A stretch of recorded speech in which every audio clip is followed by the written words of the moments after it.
시청자 여러분, 안녕하십니까? 수협방송 이의인입니다. 4월 10일 FBS 뉴스 시작합니다.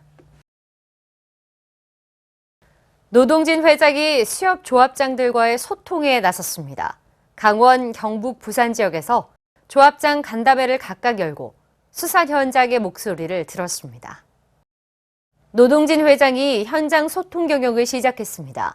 회원조합 지원과 소통을 최우선으로 하겠다는 경영 방침에 따른 것인데요. 노 회장은 지역별 조합장 간담회 일정을 소화하며 지난 6일 강원 지역을 시작으로 7일에는 포항 수협, 부산시 수협을 차례로 방문했습니다. 이번 간담회에서 노 회장은 수협의 비전과 경영 방침을 설명한 데 이어 수사 현장의 애로사항을 듣고 수산업 발전 방안에 대한 의견을 나눴습니다. 중앙회하고 우리 일선 수협은 진짜 이 수평적인 관계가 되었어요. 중앙회가 뭘 도와줄 것인지를 제가 고민해야 됩니다. 노 회장은 이번 간담회를 시작으로 이달 말까지 경인, 충청, 전북, 전남 등을 순차적으로 방문해 현장 소통을 이어갈 예정입니다. 2023년 상호금융 경영전략협의회가 지난 6일부터 이틀간 개최됐습니다.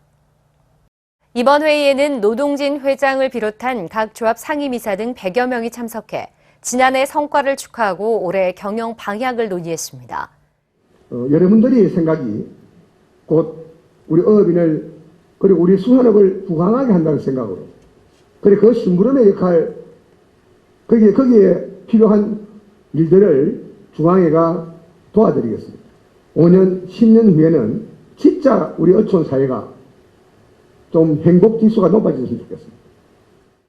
이날 임직원들은 성과 및 비전 영상을 시청하고 올해 중점 추진 전략과 새로운 슬로건을 되새기며 상호금융이 회원조합의 핵심 수익원으로서의 역할을 다하겠다는 의지를 다졌습니다. 이어 상호금융 경영종합평가 우수조합 시상식도 진행됐는데요. 그룹별 영업점 부문 대상부터 특별상, 우수상, 경영 최우수상, 경영대상까지 시상이 이뤄졌습니다. 경영대상은 영광군 수협, 민물장어 양식수협, 후포수협, 동해구 기산 저인망 수협 4곳에게 돌아갔습니다. 본회의에서는 상호금융 2023년도 경영 현황 분석 결과를 발표하고 주요 현안을 공유했습니다.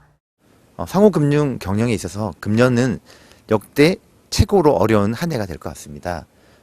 미국의 기준금리는 지속적으로 인상이 되고 있고 한국의 기준금리는 동결되었지만 여전히 높은 수준을 유지를 하고 있습니다. 금융전략회의를 통해서 위기 방안을 모색을 해서 금년에도 역대 최고의 실적을 거둘 수 있도록 상호금융본부와 회원조합이 함께 노력하도록 하겠습니다. 앞으로도 수협 상호금융은 내실 있는 경영을 위해 최선을 다할 예정입니다. 2023년 상반기 여성어업인 리더 양성 워크숍과 제1차 어촌계 임원 교육이 실시됐습니다.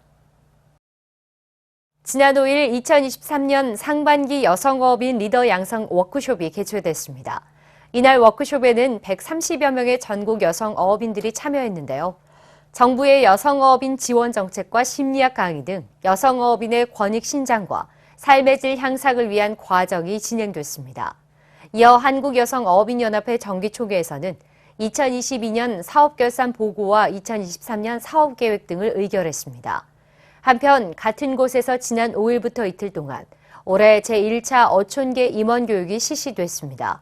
어촌계 운영과 관련된 교육을 통해 어촌계 임원들의 업무 역량을 강화하기 위해서였는데요. 어촌 계장과 감사, 간사 33명이 참석해 어촌계 정관과 선거 규정, 중요 서류 작성 요령, 세무 교육 등을 받고 어촌계 발전 방안에 대해서도 공유했습니다. 오늘 연수원에서 실시한 여성어업인 리더 양성 워크숍과 어촌계 임원 교육을 시작으로 2023년에도 다양한 어업인 지원 사업을 추진할 계획입니다.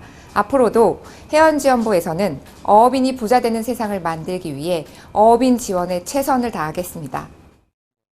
새로운 걸 이번 교육을 통해서 많이 알게 되었고 또 여러 지역에서 온 어촌계장님들하고 말씀을 나눌 수 있는 기회가 되어서 상당히 이의가 있다고 생각이 됩니다. 지난해 어류 양식의 생산량과 생산 금액이 증가했다는 통계 결과가 나왔습니다. 그런데 폐업한 어류 양식장들도 늘었습니다. 통계청이 발표한 2022년 어류 양식 동향 조사 결과에 따르면 지난해 어류양식 생산량은 9만 1,000톤으로 지난해보다 약 2,000톤 증가했습니다. 넙치, 가자미류의 출하 가능 물량이 해소되고 수요 증가로 인해 산지 가격이 높아졌기 때문입니다. 생산 금액은 큰 폭으로 증가해 지난해에 이어 2년 연속 역대 최대치를 보였습니다. 작년보다 749억 원 늘어난 1조 2,798억 원을 기록했는데요. 이 역시 높게 유지되고 있는 산지 가격 때문이며 최근 거리두기 완화로 외식 수요가 늘어 생산량이 증가했기 때문으로 보입니다. 그러나 어류양식 경영체 수는 감소했습니다. 현재 1,463개로 작년보다 75개가 줄어들었는데요. 이는 고유가, 사료값 상승 등으로 인한 경영 악화 때문인 것으로 보입니다. 이외에도 고령화, 저고수온 피해 등의 영향으로 휴폐업한 양식장이 증가한 것으로 분석됩니다. 매년 문을 닫는 어류양식장이 많아지고 있는데 안정적인 생산을 위한 대책 마련이 필요한 상황입니다.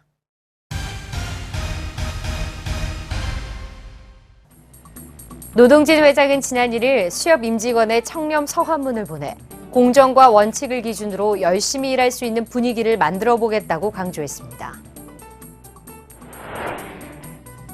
수협이 지난 3일 주택도시보증공사가 보증하는 수협 공동주택 중도금 집단대출 신상품을 출시했습니다.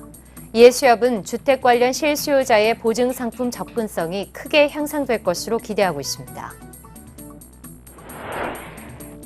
수협은 신상품 반건조 오징어와 건조 오징어를 찢어 놓으셨다를 출시하고 즉석 간식과 안주용 제품 시장 공략에 나섰습니다.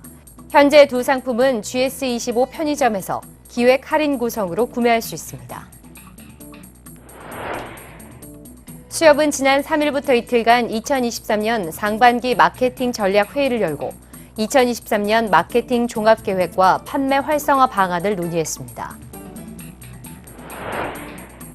수협은 지난 5일 해수부와 수가원, 수산자원공단 실무자와 함께 TAC 등 수산 이슈와 정부 정책에 대한 선제적 대응 체계에 대해 논의했습니다.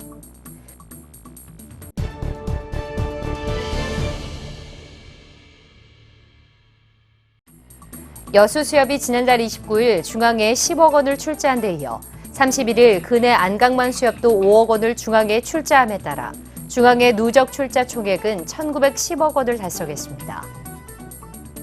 수협은 지난 6일 전남 여수에서 양식수협 실무협의회를 열고 양식수협과 중앙회 간 업무 협력과 양식업 활성화 방안을 모색했습니다.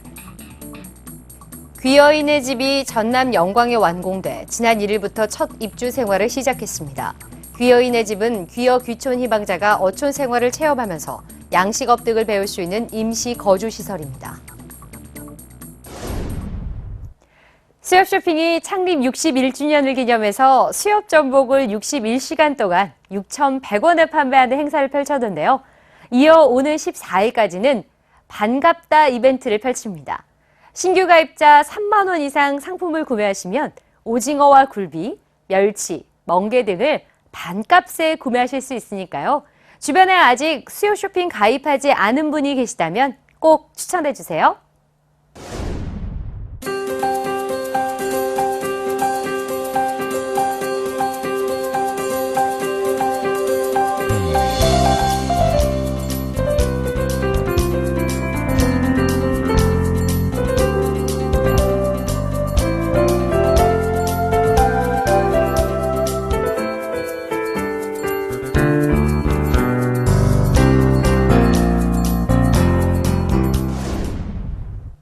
이상으로 FBS 뉴스를 마칩니다. 시청해주신 여러분 고맙습니다.